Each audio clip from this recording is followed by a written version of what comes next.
நட்சத்திரக்காரங்க. ஆயில்ய நட்சத்திரக்காரங்க பார்த்தீங்கன்னா இவங்களோட நட்சத்திர அதிபதி பார்த்தீங்கன்னா நாகராஜன் சொல்லுவோம். அதனால் அதிகமாக தொட்டதுக்கெல்லாம் கோவம், தேவையற்ற இடத்துல உணர்ச்சி வசப்படுவது என்பது இவங்களுக்கு கைவந்த கலை.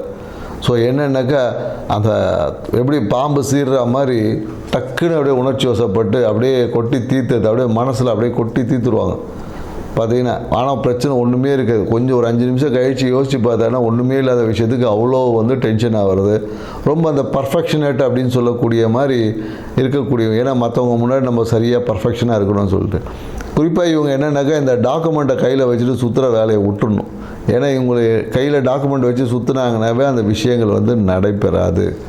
ஸோ அதனால் என்னென்னாக்கா இவங்க என்ன செய்யலாம் அப்படின்னு பார்த்தீங்கன்னு வச்சுங்களேன், இவங்க இந்த பெருமாள் வழிபாடு குறிப்பாக என்னென்னாக்கா அந்த சர்பத்தில் கடல் மேலே இருக்கக்கூடிய அந்த பெருமாளை வழிபாடு செய்வதன் வழியாக இவங்க வாழ்க்கையில் ஏற்பட்ட தடைகள் விரயங்கள் நீங்கி வாழ்க்கையில் வெற்றியாக இருக்கும். நன்றி, வணக்கம்.